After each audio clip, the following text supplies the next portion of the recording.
Finally MP police jail पटवारी SI जितनी भी हमारी नॉन पीएससी वाली भर्तियां जिस पर एक कहना चाहिए इतना खतरनाक तानाशाही वाला रूल थोप दिया गया था कि एक कांस्टेबल, एक जेल प्रहरी, एक पटवारी एसआई बेचारा दिन भर ड्यूटी करे और पहले साल उसको सिर्फ 70% वेतन, उसके बाद 80%। लगातार पिछले 1 वर्षों से इस पर पूरी चर्चा होती रही है।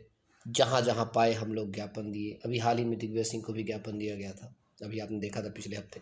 उसके पहले गृह मंत्री से लेकर तमाम लोगों को दिया गया, मुख्यमंत्री को लेटर भेजे गए, बाकी सारी चीज़ें।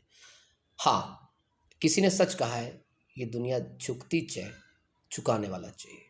हम सब की एकता में ही हम सबकी भलाई है और आज उसी का फल है हमारे सामने कि अब सफलता है कि हम सबको, जो भी आप लोग तैयारी कर रहे हैं, सिलेक्शन के बाद आपको 100% वेतन मिलेगा। बड़ी बात है, अच्छी बात है, क्योंकि यही रूल अभी छत्तीसगढ़ में है, लेकिन अभी तक वहाँ के युवाओं ने इसके खिलाफ आवाज़ नहीं उठाई। तो इस वेतन को, विसंगति को वहाँ दूर नहीं किया जा रहा, लेकिन मध्य प्रदेश में उस विसंगति को दूर करने के लिए कम से कम हमारी बात सुनी गई। खैर, पूरी खबर दिखाता हूँ आपको मैं। तो ये है पूरी हमारी खबर, इसको समझेंगे। भोपाल प्रारंभिक रिपोर्ट तैयार, 45 साल पुरानी व्यवस्था बदलेगी, नए नियम जल्द, सरकारी बाबू बनना है तो स्नातक होना जरूरी है, ये भी चीज़ ध्यान रखना। मध्य प्रदेश में एक पहली बात, 2-3 घटनाएं समझिएगा। एक तो प्रदेश में सरकारी बाबू बनना है तो आपको ग्रेजुएट होना जरूरी है। इस तरह नॉन पीएससी की भर्ती में से नौकरी में आने वालों को पहले साल से ही, मतलब फर्स्ट ईयर से ही आपको 100% का वेतन दिया जाएगा।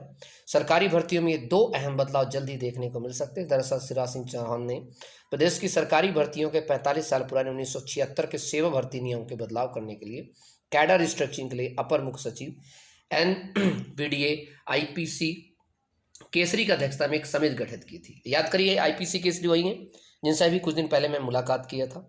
व्यापम के वर्तमान चेयरमैन है और सामान्य प्रशासन विभाग की प्रमुख सचिव दीप्ति कौर मुखर्जी की एक अन्य सचिव रूही खान इसमें सदस्य हैं और इन्होंने अपनी रिपोर्ट पेश की है।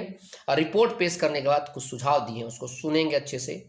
पहला सुझाव है, नॉन पीएससी की भर्ती से नौकरी में आने वालों को शुरुआत से ही 100% का वेतन दीजिए। दूसरा, कांग्रेस सरकार ने नियम बनाया था कि नॉन पीएससी भर्ती वालों को 3 साल तक मानदेय दें।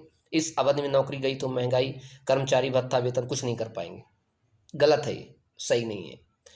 तो इसमें पहले साल से 70, दूसरे 80, 90, कितना गंदा था। ये जो जब से नियम आया तब से मैं इसका विरोध कर रहा हूँ, आपको पता है, पिछले साल से लगातार इसका विरोध किया जा रहा है। अब यह व्यवस्था 1 साल से लागू है। इसे बदलने शिवराज सरकार ने समिति बनाई। उन्होंने कहा कि नौकरी में जिस स्केल पर भर्ती हुई है, पहले दिन से पूरा वेतन मिलना चाहिए। मैं जब भर्ती लिया था फॉरेस्ट में तो पहले दिन से मुझे पूरा वेतन मिल रहा था।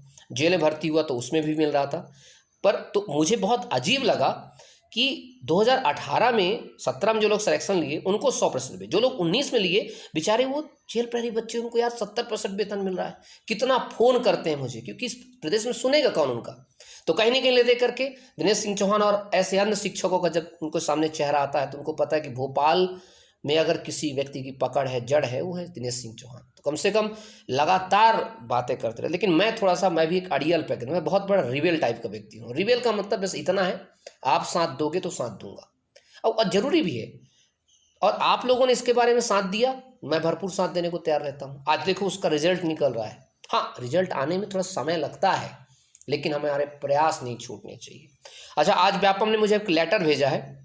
अब मैं व्यापम कभी ओपन तो किया नहीं, उसकी वीडियो बनाऊंगा कि आप लोग अक्सर, किसी ने मुझे बोला था कि सर ज्ञापन का लेटर थोड़ी ना भेजा जाता, कोई ज्ञापन देता। तो ये मेरा ज्ञापन है और मेरे ज्ञापन का लेटर व्यापम को भेजना पड़ेगा। उन्होंने आज भेजा है, उसकी मैं पूरी वीडियो बना करके, पूरा ओपन करते हुए पूरी वीडियो बनाऊंगा, उससे बताऊंगा क्या उन्होंने उसका आंसर भेजा है। याद करिए, मैं जब गया था तो ज्ञापन दिया था।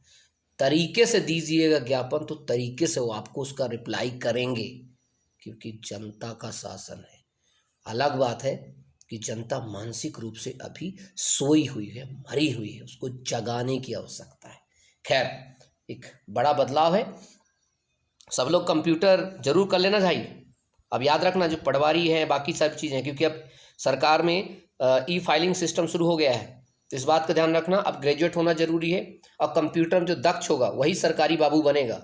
अभी नहीं एडमिशन ले रखे हो तो कंप्यूटर पढ़ना शुरू कर दो, वरना फिर बैठे रहना तबला बजाते हुए। बाय, नमस्कार, जय हिंद, जय भारत।